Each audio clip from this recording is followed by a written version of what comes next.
Back to another episode of Pokemon Knowledge. Now, there is one word I've used to describe some people in this hobby in the past, and that is the word fickle.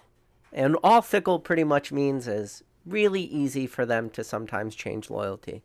But I want to talk about this topic because it's actually been brought up on my channel pretty recently. And during one of the monthly podcasts, I hope you guys all watch those, myself, Cool Trainer Ryan, Rattle Pokemon, I had asked Cool Trainer Ryan, I said, Cool Trainer Ryan, in one of your videos, you made a very brash statement, and you said that Sword and Shield was the beginning of the end or the beginning of the downfall of modern Pokemon. And I asked him, I said, was that just a troll comment, or is that something you really meant?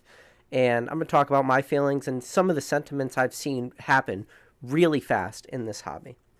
But before I get it, and that's what the topic of today's video is going to be. I'm going to do my best to make this a short video. I'm only going to try to go for like 35, 40 minutes, so it's going to be a short one. But I want to get into that topic. But first, I want to just, get something off my chest. And I've talked about a topic like this in the past. So earlier today, my aunt came over. She brought stuffed shells, meatballs. It was great. She wanted to see my wife, see my son. And then my father came over and we all ate dinner together.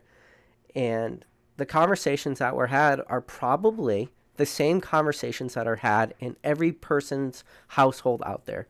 And the things that they were talking about, my dad and my aunt and my wife, they were talking about, the price of eggs and the price of groceries and how everything has gone up and how nothing is cheap anymore and all these things, like the day-to-day things. And the entire time they were having that conversation, normally that would be a conversation I would like to join and be a part of. But man, I felt so guilty in a way listening to their conversations because in a way we live in this world. This world we live in is Pokemon, right? And the prices we spend on things and the products we buy. And when you start to really sit back and just remove yourself from this little tight niche, and remember what I've said in the past, this is the niches of niches. This is as actively engaged as Pokemon as you could almost get. So it felt really bad, and I felt really guilty to sit in on that conversation and hear people complain about prices of eggs and prices of groceries. And I just think about how much money we spend in this hobby. I don't really know if that's going to change, but this is a conversation I've been a part of in the past and been onlookers of people having conversation. And it just kind of brings your life into perspective a little bit and go, we live in a different world. If you ever tried to explain to anybody else out there who have nothing to do with Pokemon, completely remove yourself from the hobby, talk to somebody about what you're doing, your buys, your plays, your investments would sound ridiculous to people. So I just wanted to get that off my chest, that sometimes everybody needs to take a realization of how deep we are truly, truly into this hobby and the prices we spend and how they can be irrational. And that's why I said I felt guilty listening in on that conversation. But now let's remove ourselves out of that part of my day and go back into the meat of this topic. So first of all, I personally am not leaning towards the beginning of the end of Pokemon. And I actually think that Pokemon is in a really good place right now. And I think we are in an actually extremely healthy place because I'm looking at this hobby through the lenses of the history of a hobby. Where we came from to where we were to where we are today. And where we are today is so drastically better than where we were 5 years ago. So that's where I come from. Now, the reason I titled this video, Hello Darkness, My Old Friend, is because even though I do believe that Pokemon has a great path ahead of it, you cannot ignore the other side of the argument. And to ignore all the, things that people are saying in a negative way. And I think we should embrace all aspects of this hobby, all sides of this hobby, because at the end of the day, probably nobody is going to be 100% right, but there is going to be parts of this hobby that different people are right about. One person might be right about one aspect of the future. Another person might be right about another aspect of the future. And what we need to do, the same way as being an investor, same way as being a collector, the same way as whatever you want to call yourself in today's hobby, the same way as I say you should take something from everyone and make it your own, it is important to hear the arguments of the darkness of the future. And back to the beginning of this video. During that live, I asked Ryan, I kind of want to pick his brain a little bit. I said, because he said that Scarlet and Violet was moving into the end of modern Pokemon, or moving to the beginning of the end. And you cannot, and I promise this to everybody out there, for anybody to sleep on one of Ryan's opinions would be an injustice for anybody. And the reason why I say it will be a injustice for anybody is because Ryan has in the past and continues to this day to have an extremely good finger on the pulse of this hobby. And not only, and his track record proves it, the plays he's done, the things he's done in this hobby, there is no denying that he had a very good, like, hindsight look at what the hobby was going to do. And his plays show that. So for anybody to ever say the words that Ryan is bearish on this hobby or anything like that is an injustice to everything he's ever accomplished in his entire life. So you cannot ignore or not listen to somebody's like that opinion, because it really is that important, because his track record's there. He was at a time so bullish to this hobby where nobody else was. That is one of the reasons Ryan was able to acquire the massive collection he has, the massive position he has. And be no fool, Ryan's still acquiring a ton of products to this day, still acquiring a ton of modern products, still doing a lot of things in the background. What he is doing opposed to the other 99.99% of the hobby is drastically different. But when he has a feeling that this hobby could potentially be moving into a downtrend type market, you have to listen to a guy like that. And even if he's wrong, it doesn't matter. You still need to listen to him, because you will probably learn something at the end of the day. And one of the things he talks about is, he saw it right away. And the sentiment that I've already seen now from a lot of people, and like I talked about it, Ryan is not fickle. He is not, his loyalties are not changing. Ryan is about as loyal to this hobby as anybody could ever get in a million years. But one of the dangers of modern Pokemon, and one of the dangers that I've always felt is in the background, is the modern Pokemon investor has been only ever rewarded. And I've talked about this in the past. I find myself being overly bearish because I keep getting rewarded. We keep getting bailed out. That modern investor only knows stuff ever going up. And that's why when people who are maybe not bearish, but we are definitely, sometimes it could come off as pessimistic about this hobby, in the fact that we just say, listen, everybody, sometimes you need to just pump your brakes a little bit and understand that while everything in the history of this hobby has gone up, there could potentially be huge periods of time where things are maybe not going up or going down, but things can be stagnant. You can have 5-year chunks, 10-year chunks where things just don't continue to increase in product. We saw that happen right after 99. Base set booster box were stagnant for close to a decade. In 2003, you can pick up a base set booster box for $59.95 out of the Beckett magazine. That was a booster box that, at retail sold for $79. So 4 years later, that booster box went down $20. You can look at a Crimson Invasion booster box, which for 5 years stayed below that $100 mark. Really was sitting between 80 and 90. Steam Siege, the same thing. Crimson Invasion. I think I said Crimson Invasion, but like those booster boxes are long stagnant times. Now, during that time, there was other booster boxes that went absolutely crazy. There is obvious examples of that. Your Phantom Forces, your Flash Fires, those big XY sets that are, did extremely well. But even going into, and then that's XY, but even going into 2020, and you looked at your break points and your breakthroughs, and yes, we all know what Evolutions is doing, but then you look at at the time, it wasn't doing much. These are stagnant periods of the hobby. Now, stagnant periods of this hobby is not a bad thing at all. In fact, it's an extremely healthy thing for this hobby to have our stagnant periods where things maybe just don't go crazy. The problem is with modern Pokemon, people have just been overly rewarded. Every single buy they've made, they've been instantly rewarded. And when I use the word instantly, I'm talking in 2-year timelines. pretty much everything within the 2-year timeline, which is modern, has been beneficial. People have been successful with that stuff. So when you could potentially come into a downturn period, the thing that I am most worried about are the people that only ever know that period, only ever know the gains. And I just don't know how they could react if Pokemon does become stagnant. And I think a lot of people are already looking at Scarlet and Violet, and it's almost as if they've forgotten everything they've ever learned about Pokemon, because now, everything they should have learned about Pokemon at this point is understand how these base sets play out, how these, maybe poor performing sets work out, like what did Sword and Shield base do? What did Rebel Clash do for a while? What did Darkness Blaze do after reprints? What did Vivid Voltage do after reprints? But all that stuff, quickly recovered. But now you come into Sword and Shield, and a couple things are happening.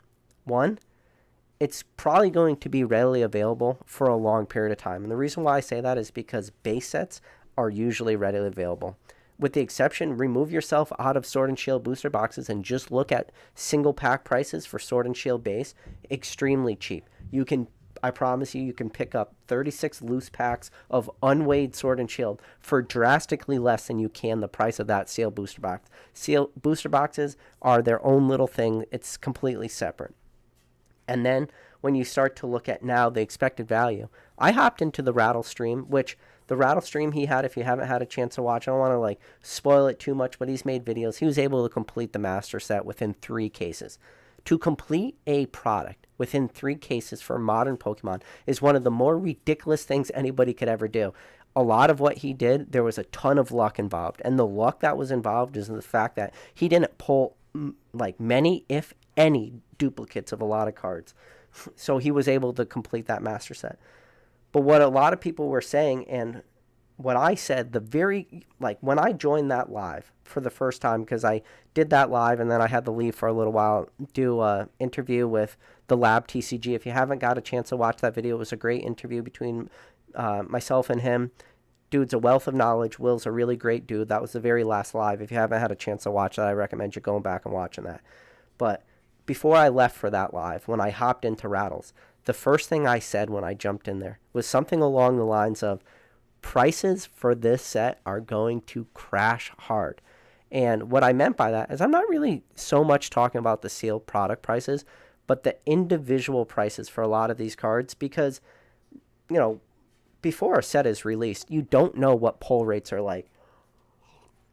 And the reason why I say you don't know what pull rates are like is because, people are getting used to that new norm of pull rates. And that new norm for pull rates is you got to open up thousands of packs in order to pull that chase card. Probably a card that sticks out to a lot of people is, yes, the Moonbreon. And yes, we made it 13 minutes into this video before Moonbreon got mentioned the first time. Or you look at your Evolving Skies and you look at how many packs you had to open to pull a lot of these alternative chase cards. And in order to complete master sets, you're talking thousands upon thousands upon thousands of packs you need to open. And look at what Rattle's doing, just trying to pull the Moonbreon. He's close to 3,000 just in the Evolving Skies of what he's doing.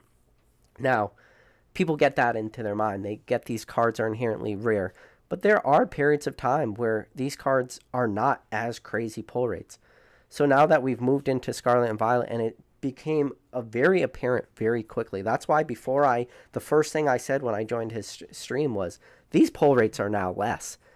So what does that mean? It means single prices start to crash. And now, this is the problem we ran into. And this is a problem I've alluded to on just a few lives ago. When people are constantly rewarded, set after set after set, time after time after time, their plays just, exponentially get bigger. They started, and I talked about this more on the grading route, but the same is true for modern Pokemon and opening packs and buying sealed product. And the example I used, yes, was for grading, but I said, their first graded card submission was 10 cards. And then they got those cards back, sold them all, they were instantly rewarded. Their next submission they did was maybe 20 cards. Got them back, instantly rewarded. Then their third submission was 40 cards. Got them all back, instantly rewarded. So now their next submission is going to be 100 plus cards. So it started off with 10 cards and then went to 20 to 40, and now they're going to be at 100. And they were rewarded at 10, rewarded at 20, rewarded at 40, But what happens if they're not rewarded at 100? And the problem is because they only know being rewarded. And then it takes a long time to start compounding gains and start to really make this hobby work for you. And what I say by that is, what I mean by that is, I say this this hobby works for you is things I've mentioned in the past. One of the ways I like to grow my collection is I need to sell cards in order to free up profits, to free up cash in order to grow my personal collection. So using the hobby to grow the hobby. That's what it pretty much boils down to. And I feel a lot of people have had that mindset and have been doing exactly that. But now the question is, when you're compounding this into play after play after play, eventually, if it does happen where you do hit that roadblock, where you do get that poor graded submission, or you do get that one product that just erases all your gains, what do those people do? And it's very similar. I don't ever like to do this comparison because it's not a one-to-one. It's not a fair comparison. But you hear about people doing this all the time in the stock market. They'll own a stock for a long time. That stock keeps going up and up and up and up. And then eventually it hits an all-time high and they have all these unrealized gains. They don't sell, that stock starts to crash until eventually they end up selling at a price lower than where they bought in at years before. Just because they don't know how to react because they only ever knew that stock is going up. And then when it started to go down, they didn't know what to do. They panic sell, They end up taking a loss on something that they were, on paper up in for years. Same thing I'm worried about in Pokemon, For a lot of people out there, when you talk about sealed investing, some people might have started out with just a couple check lane blisters, maybe a couple packs. Then they got an ETB until eventually they bought one booster box of every set, and then they bought 2 booster boxes of every set. One to hold, one to potentially sell in the future. Then they started buying 3 booster box. One to hold, one to sell, and maybe one to open, and then start grading the singles. And then till eventually they work their way up to a case of booster boxes. Now, for Sword and Shield, they're like, everything goes up. Let me acquire 2 cases. Let me acquire 3 cases. Let me go out and try to get a relationship with distributor so I could start to get this product at a super low because I want to really cut out the middleman and get the cheapest price, and all these things, all this, which is the normal growth in the hobby, right? All these steps and all these milestones people should be trying to get to. And you talk about even the biggest people in this hobby, people that were always buying products. You look at a guy who is one of the most bearish people when it comes to Pokemon. That's Mr. Dan Ketchum Collectibles. He is still acquiring. He says he would like to acquire at least 20 cases of every single modern product. Now, Dan has been buying, product from distribution for close to 5 years. That would never even be in his wildest dreams in the past to ever hopefully acquire positions of 20 cases of every single modern product, but he's already getting there. So this is exponentially growing, even on the highest end of, flippers and sellers to the lowest end. And anybody who says that this is not on even the lowest end either is mistaken. And what I mean on the lowest end is I'm talking those people that could afford to spend $100 on a modern product. Yes, maybe your little kid who's in 4th or 5th grade, whose mom is buying them packs of cards, they can't afford this. And I've seen it. I've seen it happen in photo after photo after photo. You can go on your Reddits or you go on your YouTubes and you look at people's, backgrounds, or you see photos that they share of their sealed product collection, and you look and you say, let me look at their sealed product collection. What is in there? You are very, very hard pressed to ever find a booster box in that collection that goes outside Sun and Moon.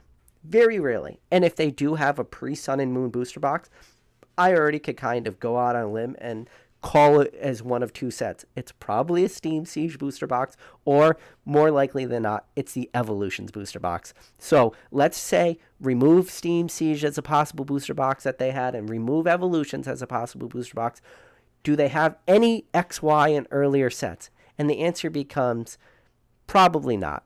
And then when you say, let's remove out of XY and say, Do they have any black and white booster boxes? The answer becomes a little bit harder of a no, probably not. And then you say, well, do they have any heart gold, soul silver boxes or platinum boxes? And then it becomes a little bit harder than that. And then you say, what about diamond and pearl? And then it becomes a lot less than that. And then you say, what about Nintendo EXs? And guess what? It becomes a lot less than that. Until eventually you say, well, do they have an Expedition booster box or an Aquapolis or a Skyridge? And the answer is probably no. And then do they have any of the, do they have Legendary Collection booster boxes? No. Do they have the Neos? No. Do they have any of the Gym booster boxes? No. And then you get into the ones that they might have. Maybe it's a Team Rocket in their collection. Maybe it's a base set too. Maybe it's a Jungle. Maybe it's a Fossil. Maybe it's a base set. Maybe. But you start really looking at these collections and you really start to look at where people's positions are and you go, there's a lot of Sword and Shield stuff. And all those other things I just mentioned, they're almost never there. Almost. I'm not saying across the board 100% of the time. But the amount of people that are sitting on Darkness Ablaze booster boxes or Vivid Voltage or Evolving Skies versus the people that are sitting on Crystal Guardians booster boxes or Power Keeper booster boxes are probably few and far between. Which, honestly, that makes sense though, right? But now, when you go to where the dangers can be, and where the beginning of the end could be is, well, if everybody's sitting on these booster boxes, if every single collection photo I've ever seen, these are the products that are in there. Are these things inherently rare at the end of the day? Now, this is where people will turn off the video. This is where I will lose people. Because I am also one of those people. I want nobody out there to spin my words and take me out of context or think that I am not making these plays, because that will be the thing people will say, or the argument people will say. I promise you, these are the products that I have cases in. My cases of Chilling Reign are rarer. So my positions are also exactly the same as everybody that maybe people feel that I'm shitting on, because I'm not. I'm just giving you the honest to God truth that is probably the reality of most people's sealed collections, including my own. My largest positions are in modern Pokemon. So do not take this out of context, which a lot of people will want to do. And again, no matter what people say, I am actually extremely bullish on the future of modern product and the future of modern Pokemon.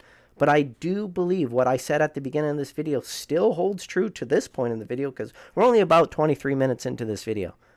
I do believe that it is important to at least understand that there are other sides of the argument. And when you have a guy like a Cool Trainer Ryan saying that in his opinion, he's seeing, Scarlet and Violet being the potential downfall or the potential beginning of the end or the potential of that downside slope to modern Pokemon. You cannot ignore somebody like that whose intuition has been there time after time after time. Intuition in this hobby is an extremely, extremely important, extremely vital thing. Now, but this also goes back to the very first sentence I said in this video, is that people in this hobby are fickle. And the fickleness of this hobby is that loyalty factor, where I am worried. And, it's a lie to say that this keeps me up at night, because, that's a over dramatic thing to say. It doesn't really keep me up at night. But my fear is that those people that are more fickle, the people that just entered within the last 2 years, they just will not know how to handle periods of not downturns, just like I said, periods of stagnant growth. I just don't know if they'll be able to handle that. And I do not believe that there are enough people out there truly navigating this hobby at the highest end that when prices start to eventually go down, they will be left. And I don't love using this word, but it is a realization that there will be some people holding the bags. And there will be people who will recognize, and these are things I've talked about in private Discord chats with other people, and I've talked about this on lives, and other people have mentioned this on lives. I've had this conversation in the Professor Oaks Discord with Retrospecs, and I mentioned this to Retrospecs, and I asked him his personal opinion. I said, Retro, I do believe that if there is a downturn in this hobby, the people who will recognize it before anyone else will be the people that are most actively engaged in this hobby. They will be the people watching these videos. And he agreed to that. He did agree that the people that will recognize this stuff will be the people that are the most actively engaged. And one of those people that is the most actively engaged is Cooler Train Orion. So the fact that Cooler Train Orion did see this potentially happening. Now, this is the thing. We cannot become overly dramatic or overly negative over one set with good pull rates, because this is that bullshit conversation and bullshit argument that a lot of people have too, which is the pull rates are too hard. Then pull rates become too easy. Oh, when pull rates become too easy, now people need to leave the hobby. And listen, my thought process really haven't changed, but I'm just telling you right now, the things that I'm reading, whether it's through Twitter post or Reddit post or Discord post, the amount of, and it is in a way, just irrational negativity over one set. Just, in a way, I want to roll my eyes, but at the same time, the people that are writing these comments are the people that I am most worried about. The people that will be, because at the end of the day, we are just a very small subset of this hobby. We are, and I've said it, and I'll say it again, I already mentioned earlier in this video, we are in the niches of the niches. Yeah, we might have a little bit of movement in this hobby. The plays we do definitely have ripple effects throughout this hobby. But the vast majority of people in this hobby, the large majority of people in the hobby, the people that are truly dictating secondary prices are not us. The people truly dictating secondary market prices are the newer collector or the less seasoned collector who might just not be familiar enough with products. The people who never want to buy booster boxes when they're down to $80 or $90 or $100, or try to get good entry points at 105 or 110 depending on the set. The people who dictate the prices are the people that, for whatever reason, drag their feet on products until they hit above Pokemon Center MSRP prices, or start to see Evolving Skies, prices start to creep up to $400 and $450, or wherever, those booster box prices might creep up to. And then they say, now is the time I want to buy this booster box. When that booster box came out at that same wave of Chill and Rain and Battle Styles and Fusion Strike, and Evolving Skies was down to $95, or when I made my video talking about selling out of my position of Evolving Skies, and then I talked about that at the beginning of the video, and then I proceeded for the next 25 minutes of that video to talk about and say, listen, I do believe a reprint was coming, and then when that reprint comes, I will acquire my position back, whatever that price might be, depending on the size of the reprint. And that will be the part of that video that people will always forget I said, even though it was a 25-minute rant at the end of that saying how people would ignore that fact. And then,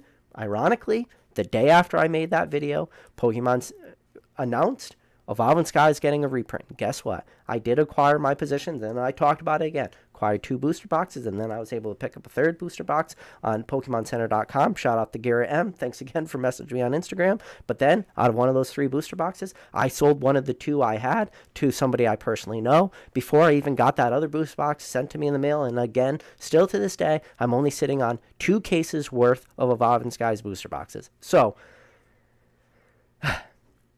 it's just, sometimes I gotta take a breath. Sometimes I talk way too much. But I wanted to make this a short live. And at the end of the day, I do believe that you will see potential fickleness, and we will be able to time this hobby, and we will be able to see people exit in and enter in, and we will see the sentiments before everybody else. And are we jumping the gun a little bit by seeing the sentiments on one set and now having this, dictate, future sets, future hype? Yes and no. Yes, we are overreacting because one set does not dictate this hobby, especially with what we're seeing happen with Sword and Shield and prices continuing to uptick. Now, you say no because of, like I said, that conversation I had with Retrospects, where I said we will potentially be the ones who recognize, when this hobby starts to take a step back or when things start to slow down. We will be the ones to recognize that right off the bat. So when the signs are there, we are so actively engaged in the day-to-day, we will potentially be blinded by all this stuff. But we cannot ignore it, and you cannot ignore people with sentiments like Cool Train Orion. And during that podcast, when he mentioned that he does see this as this kind of, in a way, becoming that beginning to the end, I think it's a little too early to pull that trigger. I think some people's sentiments right now are just a little irrational.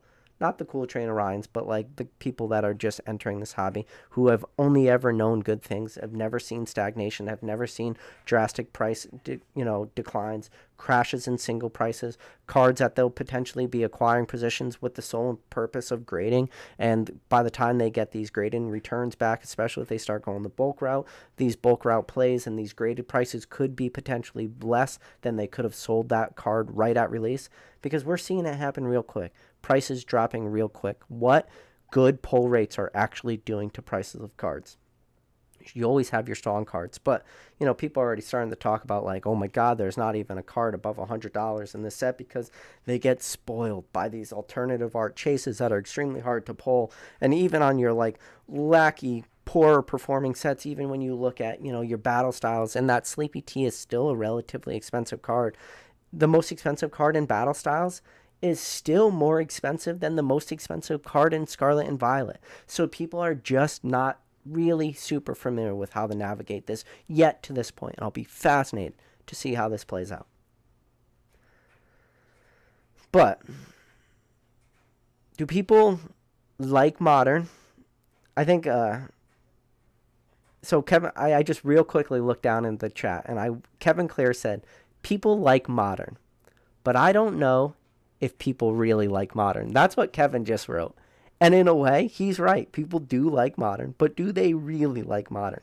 Do they really like it as much as they say they do? Or do they just like it because they are constantly being rewarded and bailed out set after set after set, release after release after release? And I will tell you right now, and I will go on the record as saying that I think in the future, Scarlet and Violet base and all Sword and Shield products will be worth more money. Yes, you heard it. I am on the record saying that. But I also believe that there will at some point in this hobby become a period of stagnation. So it might take years for some of these products to actually increase in price. And especially a product like Sword and Shield base that is heavily hyped, is a base set, very, very easily could be printed multiple times, can get multiple print waves. Sword and Shield base being, potentially playable, a lot of playable cards coming out of this, being competitively viable for the next 2 years. These plays, these crazy prices, pre-order prices and single prices, all these little things that people do, it could take years for some of this stuff to go up, but we could be wrong. I mean, that's the thing too, you could always be wrong. It could play out like a Evolving Skies, where booster box prices never really crash. They always just keep gradually going up. Reprints don't hurt this set until eventually it hits $400. Very similar in the same timeline as Evolving Skies. I find that unlikely. I don't think Sword and Shield, not Sword and Shield base, Scarlet and Violet base does that. I don't think so. I think we are potentially coming into a time where products just don't keep multiplying. We are also running into this weird timeline of potential reprints for a lot of these mainly late Sword and Shield products. From what I've heard, obviously we're getting that Brilliant Stars reprint.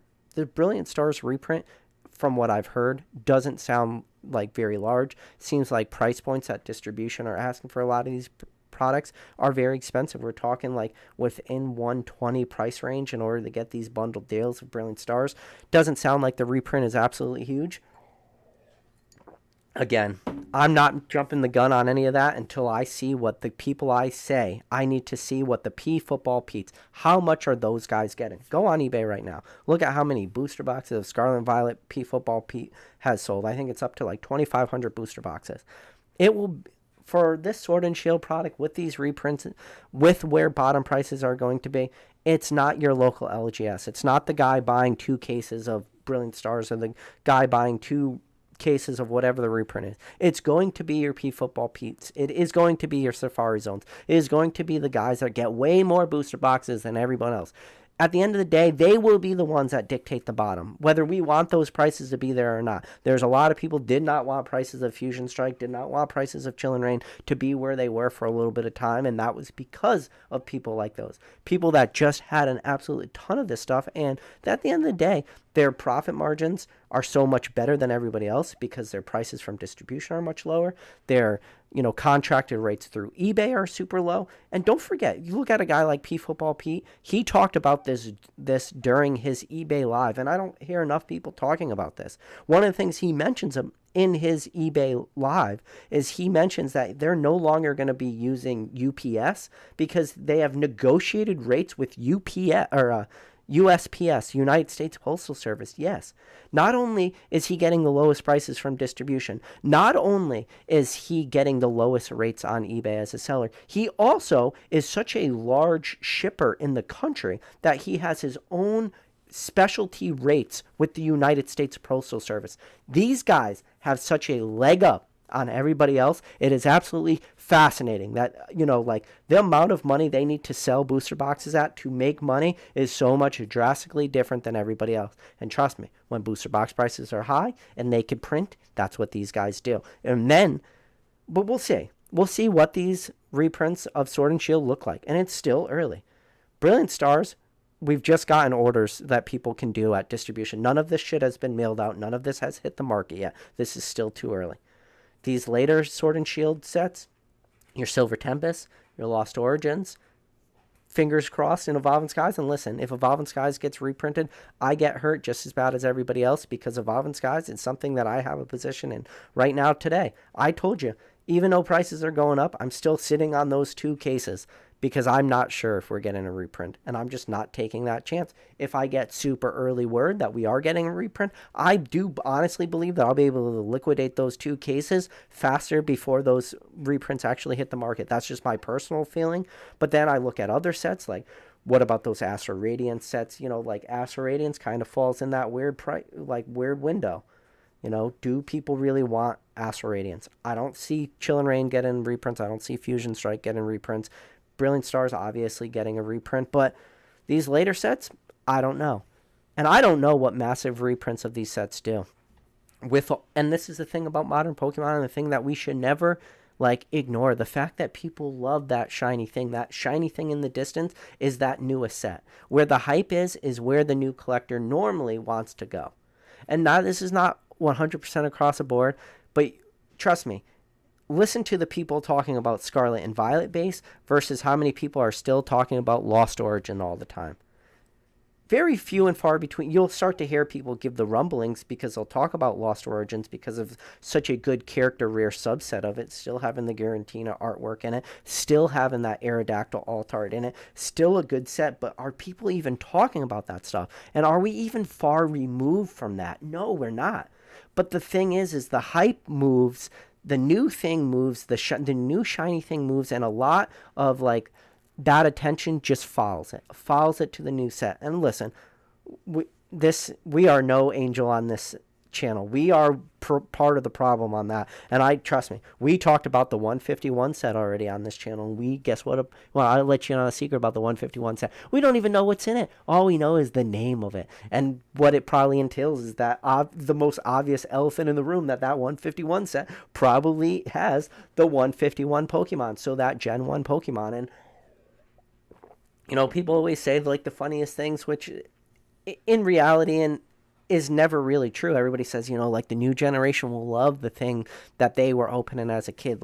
The new generation will love Sword and Shield. The newest generation will love Scarlet and Violet. Or, people will go back and look at their favorite sets when they were buying, and those will be the ones they want to get and all this stuff. And it's listen, at the end of the day, Charizard's still the chase. Little kids today still love to pull Charizards as much as the biggest freaking Gen 1 fan in the entire world. Little kids love Charizards. Middle-aged kids love Charizards, and super old men, shout out to Gary King Pokemon, they still love Charizards, and everybody in between. And the reason why is because those are still the hits. That's why even a kid joining, whether they joined and they're in 5th or 4th grade, and they joined during, Gen 8, which is Sword and Shield, or they're now into Gen 9 and Scarlet and Violet, they still know what a Charizard is. So that's why when we hear about a set 151, we start to speculate it's already potentially the best set Pokemon has already made. And yes, it is just a meme at this point, right? Where we make that constant joke time after time after time, Pokemon is just, the next set is always the best set. But in reality, the reason we say that is because that's where, all the hype moves and all the conversations, it just constantly moves to that newest thing. So, yeah. Sometimes I gotta take a sip again. Just take a sip. Breathe. I talk really fast sometimes. But, hopefully you guys enjoy this. Where do I personally fall? I personally fall in the, I'm going to be watching this market extremely, extremely well. I personally think that products right now all have like great buying opportunities. I think trajectories for a lot of this stuff are great. I personally think a lot of the Sword and Shield stuff is going to do fantastic sealed. I think Scarlet and Violet will have a nice run in the future, especially for this sealed stuff. But the second that I feel that sentiment changes, and I've already started to see, and like I told you, just because I feel like this, the people that really truly dictate this hobby are the masses. We are not the people that dictate this hobby. So even though I think all these things are still good buys, are still strongholds, I could be proven so wrong. And I'm willing to at least accept that as a possibility. And the fact that some people can't even accept that as a possibility is a scary thought. None of my decision, or none of my like mindsets and other things I'm doing have changed. Listen, I talked about it in the Rattle Pokemon live that I was on, where he opened Scarlet and Violet and completed the set. During that live, which was on Friday, I already put in my pre-orders of Paladine Evolved. Paladine, is that the name of it? I don't even remember. I can't even keep up with the new names of sets, but I already put in my pre-orders. Again, Pokemon TCG drops. I'm not going to shout out the website or anything because like I don't want to like not have people like buy those pre-orders and not get their pre-orders. But he listed a site, $110 per booster box for the newest set for pre-orders. You get free shipping at $150. So obviously, I've told you I've been very transparent with my buys. $110 per booster box. I buy one booster box for myself, one booster box for my son, and then I got the other one on the way. So by the time Paladine Evolves even comes out, I might end up having to get a third booster box just to now start his booster box collection. But yeah, I just picked up my two pre-orders, two booster boxes, nothing crazy, at $110 a piece because I got free shipping after $150. So I bought both. It ended up being like, $220, not including taxes, because shipping was free. Because I don't know how this modern shit's going to play out. And I've been doing this for a while now. I did this, and this is going on. I bought two booster boxes of the next set that's going to be released. Scarlet and Violet base, I bought two booster boxes at $110. Actually, the same exact price. Again, free shipping. And then I did the same thing with Silver Tempest. Because Silver Tempest, I wasn't sure how I was going to play out. I got a little bit lucky. I think I paid $105 for my Silver Tempest, or $100. $100? I don't even remember. It's like $100 or $105. That's where I got those pre-orders. And then I'd mentioned this before. I'm not just overly bearish about this stuff. It's just I don't know how reprints are going to happen. I don't know where a lot of this stuff's going to fall. I don't know how big the print quality, or how big the print runs are going to be, how many people are going to be acquiring this. If there are reprints of this stuff, and I do see prices start to crash, prices start to retrace, and I do see good buying opportunities, that's when I'll actually start acquiring my big positions. But right now, there's too many what ifs, too many unknowns for a lot of this stuff that I'm kind of just sitting back a little bit and just, like I said, still get my two booster boxes. I at least check those off my list. I'm not even opening any of this stuff. I'm just putting it away so I have it. This is all personal collection stuff, my son's collection. None of this is investment. I don't look at my two booster boxes as investments. But if prices start to retrace, if I do see buying opportunities, I will acquire. I talked about it as Brilliant Stars. If Brilliant Stars, the prices get low enough and they really do break sub 120, get super lucky, those big P football Pete's sell for 105, 110, I'll buy another case. But right now, I'm just kind of sitting back. I still have my case of Brilliant Stars. I'm just sitting back, seeing how all this shit plays out because I'm curious. I don't know. This market lately has been pretty hard to time, in my opinion. We'll see. And the reason why I'm saying it's being hard to time is because right now we're just not seeing any of this stuff getting reprinted. If we were seeing some of this stuff getting reprinted, I feel it would be a little bit easier to navigate because reprints have been so few and far between. It's so hard right now. And one of the things we talked about is, we expected reprints to come between Scarlet and Violet and Crown Zenith. There was a big window of time. And that time period has already gone by. I thought we were definitely going to see at least one set be reprinted within that timeline between, Crown Zenith being released, there was a little over a month until Scarlet and Violet and nothing. And one of the reasons that I thought was a compounding effect of why we might see that was the fact that Scarlet and Violet, the release date got pushed. It was supposed to be in early March and ended up getting pushed to late March, which you say, oh, okay, this window got pushed. Maybe Pokemon is just going to be printing a lot, some set in between. They want a little bit more buffer before these reprints. Nothing. Then we hear, rumors about April reprints, and we're going to be talking about reprints all the way till September. I already said this before in other lives. I don't want to keep beating this, horse to death. But, yeah, guys, appreciate you. 45 minutes. That's exactly how long I want to go on this live. I didn't want to go crazy. Sorry I didn't get time to read the chat, but I know there's some other people going live, too, so I recommend you going in. Pokenomics is live right now. I recommend guys go raid his. Tell him PK sent you. But yeah, guys, appreciate every single one of you guys. Appreciate these conversations. Tomorrow night, I will be watching the national championship for college basketball, so there will be no live tomorrow, but there'll be another live on Tuesday. On Tuesday, I'll be able to answer all the chat's questions and really be able to interact a little bit more than I was able to tonight. But with that said, as always, appreciate every single one of you guys, and as always,